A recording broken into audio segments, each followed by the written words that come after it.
वो हिंसा। फिर बेटा तुम रो रो के मांग रहे थे तो अपने भावों को बिगाड़ रहे थे, वो हिंसा।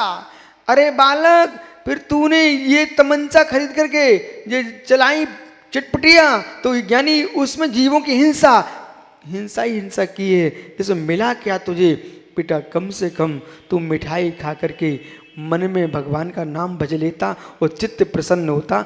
मिठाई खाने से गुस्सा कम आती है। देखो राकेश, मैं आपको यथार्थ बात बता रहा हूं, त्याग का निषेध नहीं कर रहा हूं, त्याग तुम करना पर विवेक के साथ त्यागी बनना। जो विवेकहीन त्यागी बनते हैं वे छोड़ के बैठ जाते, छोड़ नहीं पाते।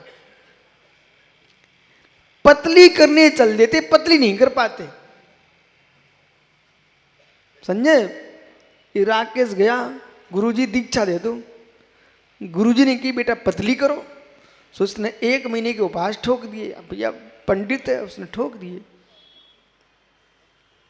दूसरे महीने फिर पहुंचा, गुरुजी दीक्षा दो। अब गुरुजी ने कहा बेटा पतली करो। जबकि वो पता करता था राकेश पंडित कि गुरुजी तो रोज आहार कर रहे हैं। उसने अगले महीने का भी उपवास ले लिया। तीसरे महीने पुनः पहुंचा, गुरुजी अब तो दे दो ना। बोले बेटा पतली करो ना। वो जैसे उन्होंने कहा पतली करो ना, बस उसने चंबिल का पानी दिखा दिया। बोले पतली करो पतली करो। क्या पतली करो? आप तो रोज खा रहे हो और मैं 3 महीने के उपवास में पतला हो गया, आप कह रहे पतली करो। बेटा यही तो पतली करना था, तुम समझ नहीं पाए तो क्या करूं? तुमने शरीर पतला कर डाला, कसाय पतली नहीं करी, तुमने क्या किया?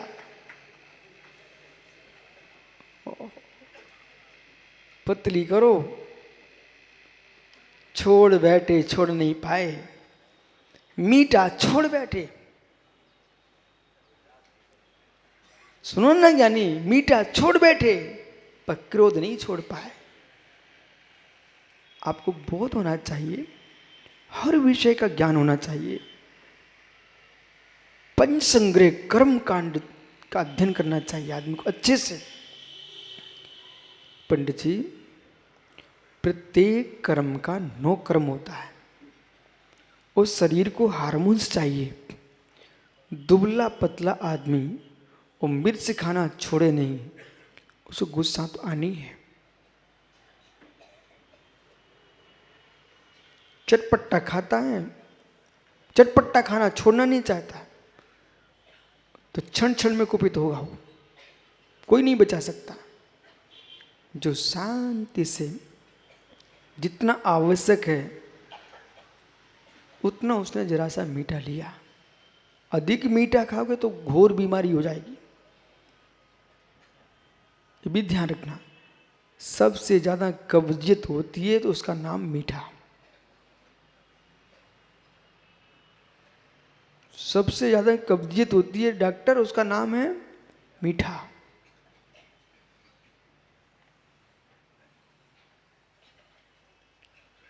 हर वस्तु लाभकारी है पर सीमा के साथ। हर वस्तु अनर्थकारी है सीमा के बाहर। तपस्या करने से कर्म क्षय होते हैं और बिना विवेक के उपास करो तो मृत्यु हो जाएगी। प्राणायाम करने से चित्त शांत होता है, शरीर स्वस्थ होता है। और प्राणायाम की विधि नहीं है आन अपान वायु अधो मार्ग से निकल गई तो प्राण चले जाएंगे।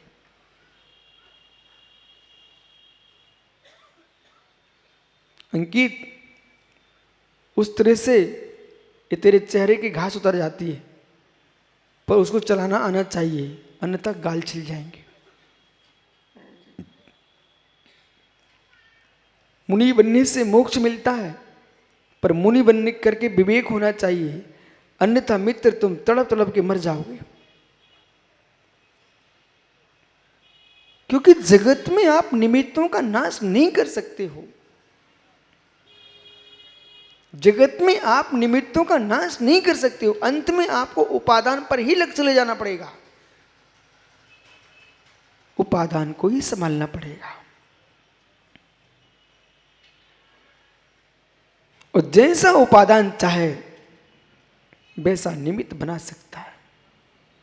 इस रहस्य को सुना कभी पंडित जी?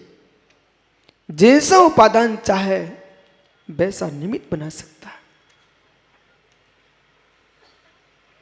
जैसा उपादान चाहे वैसा निमित्त बना सकता है, और निमित्त उसके लिए सहकारी होगा। फिर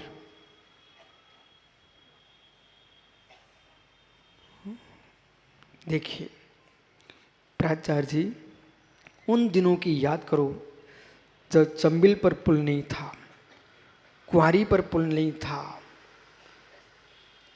कुंवारी नदी पर पुल नहीं था, सिंधु नदी पर पुल नहीं था, हे मित्र यमुना पर पुल नहीं था।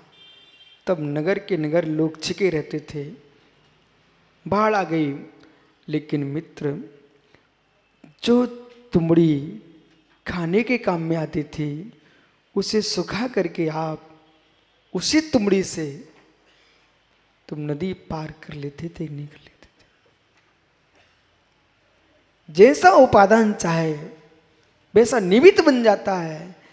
कड़वी तुमड़ी खाओगे तो प्राण चले जाएंगे। जीवन में पंडित कभी भी स्वप्न में किसी भी व्यक्ति को, किसी भी साधु को, स्वयं को कड़वी तुमड़ी मत खा लेना, मत खिला देना। कड़वी तुमड़ी जहर होती है। कड़वी तुमड़ी खाली कहीं खड़े रही तो तुरंत घी पियो गिलास भर करके। एक ही दवाई है उसके लिए। मिर्च का जहर और कड़वी तुमड़ी का जहर उतारना है तो उसके लिए घी पिलाइए आप। कड़वी तुमड़ी का जहर उतारना है तो मित्र घी पीना पड़ेगा। ऐसे ज्ञानियों ज्ञानावली कर्म का जहर उतारना है तो आपको जिनवाणी का पठन पाठन करना पड़ेगा और जिनवाणी का दान करना पड़ेगा।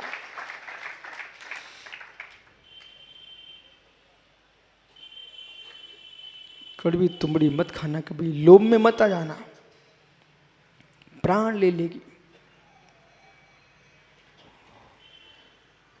वही कड़वी तुमड़ी पदम ज्ञानी दादा, वही कड़वी तुमड़ी खूब लंबी हो जाए उसको काट काट के फेंकना मत। वही कड़वी तुमड़ी उपादान निमित्त को अपने अनुसार ढाल लेता है। वही कड़वी तुमड़ी जब अच्छी मोटी लंबा तूमा हो जाए, सूख जाए तो मित्र नदी में दबा करके चले जाना, तुमको नदी पार करा देगी वही कड़वी तुमड़ी। उस साधुओं के लिए कमंडल बन जाते हैं वही कड़वी तुमड़ी।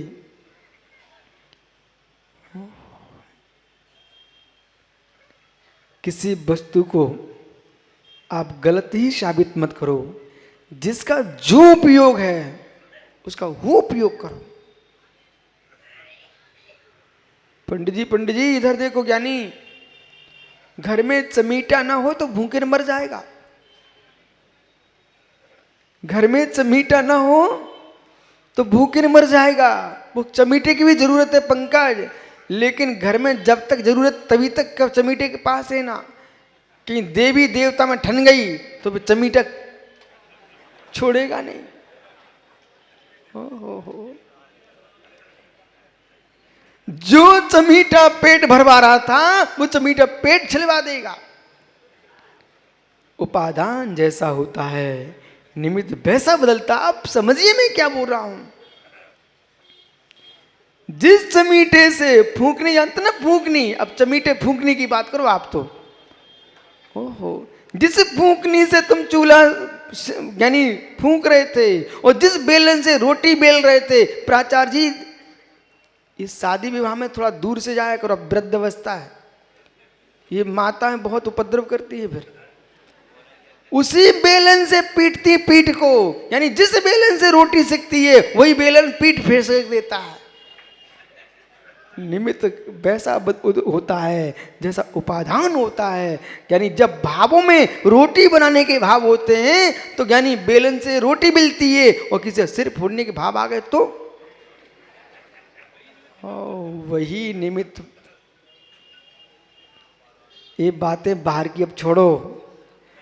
जो भाव तुम्हें भगवान बनाते हैं उन भावों को तुमने विपरीत कर दिया, तो वे भाव तुम्हें नरक भेजते हैं। निमित्त के अनुसार, उपादान के अनुसार निमित्त बदलता है। बोल गया नीचा चाबड़ा, यत्र भावा शिवम दत्ते यो क्यू दूरवर्तनी यो नित्यास गभ्युति कोशार्दे किम ससीदति। ज्ञानी बड़ौदा, खड़े हो जा मित्र, श्लोक सुनाइए जरा।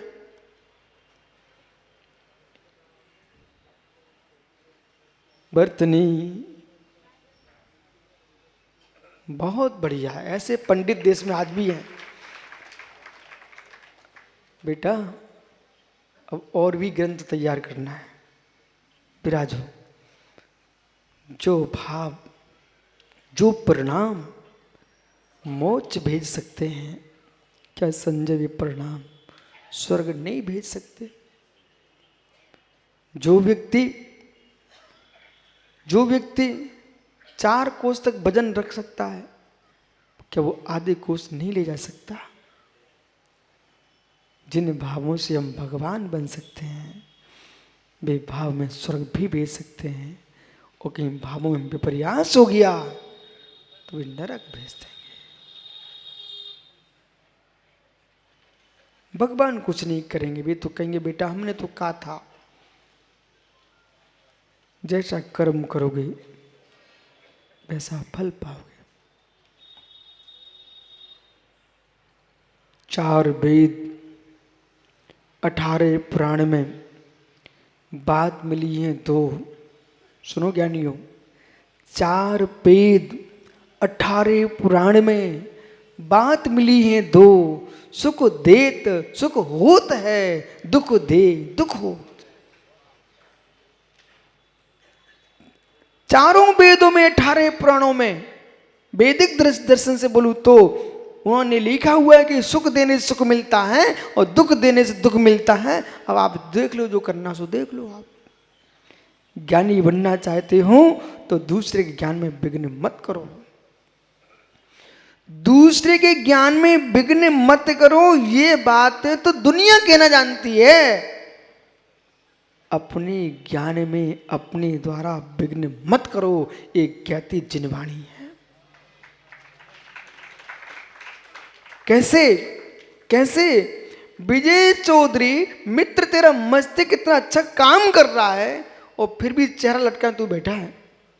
विश्वास मानो, तुम धर्म के, अपने परिवार के, स्वयं के शत्रु हो।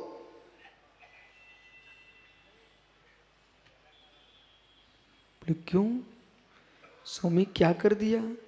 मुझे रोना आ रहा था तो रो भी नहीं क्या? हाँ, तू क्रूर है इसलिए रोना आ रहा तुझे। हे मित्र, आपको ज्ञान होना चाहिए। खिला कमल होता है तो पक्षी भी मुस्कुराते हैं वहां बैठ करके। खिला कमल होता है, पथिकवी देके मुस्कुरा के चले जाए, क्या सुंदर गुलाब खिला है, कमल खिला है। बंद कमल में भौरे मर जाते, देखने वाले कभी चेहरा खुश करके नहीं निकलते, अरे कमल खिले नहीं अभी। जैसे वो मुरझाया है ना, ऐसे देखने वाले मुरझा जाते। भैया विश्वास मान, विजय आप चाहो अपने पूरे परिवार को सुखमय कर सकते हो, उनके खून खून में दूध भर सकते हो। इससे बड़ी बात कहीं नहीं मिल सकती बाप को। रक्त रक्त लाल रक्त को श्वेत करने की योग्यता किसी में है? तीर्थंकर भगवान जो होते हैं, उनके शरीर में जो रक्त होता है वो दूध की भांति श्वेत होता है, श्वेत होता है। इसको डॉक्टर रमेश और स्वरूपानंद से पूछो। मित्र, जो खिन्न लोग होते हैं उनके शरीर में रक्त कणिकाएं बढ़ती हैं कि श्वेत कणिकाएं बढ़ती हैं? तुम सीधा बोलना नहीं सीखे आज तक। मैंने ये पूछा, मित्र जो खिन्न है, तनाव में जीता है, कष्ट में जी रहा है, कुपित है, उसके श्वेत कणिकाएं बढ़ेंगी कि रक्त कणिकाएं बढ़ेंगी? ऐसा क्यों? अच्छा, तुम भी इतना जानते हो तो क्यों दुनिया में छल कर रहे हो? डॉक्टर साहब जब जानते हो तो हर व्यक्ति से मुस्कुरा के बात किया करो। तुम क्या चेहरा बना के बैठे रहते हो?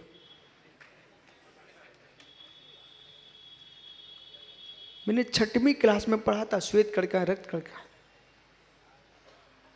कहाँ? 6वीं क्लास में। अरे पढ़ाई करो तो ईमानदारी से करो। मित्र, जो जीव कामी, क्रोधी, लोभी, पाखंडी होते हैं उनके रक्त कणिकाएं बढ़ती हैं और रोग निवारण की क्षमता कम हो जाती है।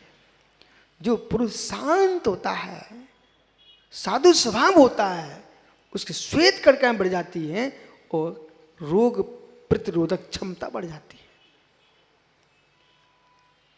अहिंसा, सत्य, अचौर्य, ब्रह्मचर्य, अपरिग्रह, इन 5 व्रतों को जो पालता भदौरिया जी, मित्र विश्वास मानना, उसकी श्वेत कणिकाएं बढ़ती हैं और रक्त कणिकाएं छीड़ हो जाती हैं। साधुओं के चेहरे श्वेत दिखते हैं और कामी क्रोधियों के चेहरे लाल हो जाते हैं, फीके पड़ जाते हैं। सत्य है, सत्य है। यदि सत्य तो स्वीकार करो। जो जगत के प्राणी मात के ऊपर करुणा की भावना भाता है, ऐसा महायोगी तीर्थंकर परमेश्वर के सर्वांग शरीर का रक्त श्वेत होता है, क्योंकि श्वेत कणिकाएं विशाल होती है उनके पास। और सुनो, आज इन माताओं से पूछ लो मित्र, नहीं बेचारी कहेंगी मुझे तो कभी नहीं पूछते। डॉक्टर मेरी तरफ से आप पूछ लो, इनसे ये पूछो, बांझ स्त्री के आंचल में दूध कितने किलो निकलता है? ये पूछ लीजिए आप। पूछो ना, समय नहीं मेरे पास। ऐसे पूछो पत्थर पटक रहे हो, धन्नो तुम्हारे लिए। हे मित्र, ऐसे पूछो, मेरी बहनों, क्या बांझ बहन के आंचल से भी 50 किलो दूध निकलता है?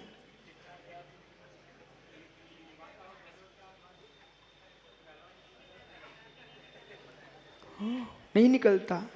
हे मित्र, जो स्त्री बांझ नहीं है पर जिसने संतान को जन्म नहीं दिया, उसके दूध निकलेगा?